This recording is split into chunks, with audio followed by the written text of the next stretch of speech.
general question to start off with, but an important one. Can you give us an insight into what are some of the major challenges facing the industry today, Alex? Well, where do you start? I suppose one of the most obvious ones is the transition from an old voice-centric world to all IP.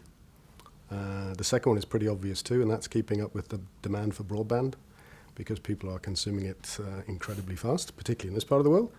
But in the near term, I guess the other transition is enabling the Internet of Things. It's mobilizing adjacent sectors and stuff like that. So how does the GSMA fit into this? What is the GSMA doing to help operators overcome these issues? Well, hopefully through the delivery of our Vision 2020 strategy. We've got 4 key pillars. The first one is around personal data. We want operators to be the trusted custodian of personal data, making it convenient for subscribers, but also in a secure and transparent manner, enabling hopefully big data. GSMA is obviously primarily an operator-driven association, but how can non-operators play a role in the GSMA's priorities and strategies? Well, we're unashamedly operator-driven, and we're proud of that, but we've got more than 200 associate members that we work with on a regular basis. And through our programs, we work with literally anybody, because in this day and age, you must work with all the stakeholders. So as well as our traditional telco partners, we work with internet players like Google and Facebook. We work with banks, we work with car companies, whoever we need to move the industry. You talked earlier about challenges in the industry. Tell us about what are some of the growth opportunities that mobile could enjoy at the moment. Well, let's start with the easy ones. Connections are not people. So in terms of people, we've only reached about half the world's population. There's about another 4 to 5 billion people to go. In terms of data, massive demand for increasing data as well. So that's a fantastic opportunity.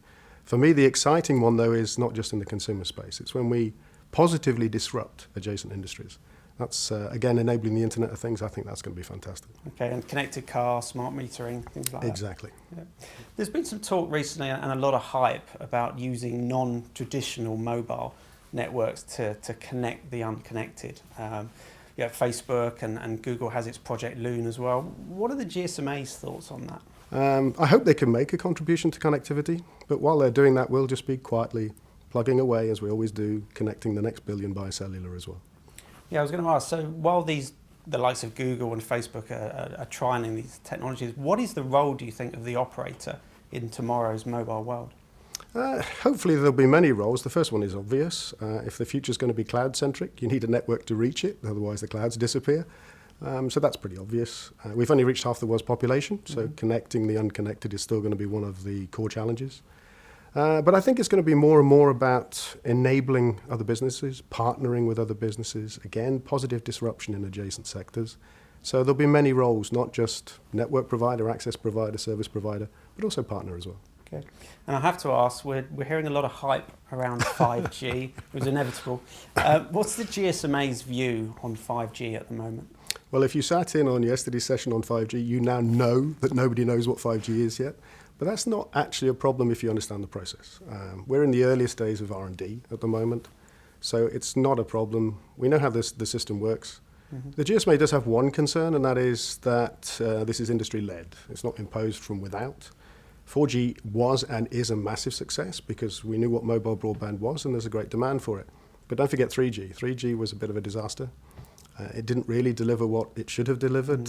In the early years, it wasn't used. It wasn't until 3.5G that the mobile broadband era really arrived. So we want 5G when we need it, and commercially driven.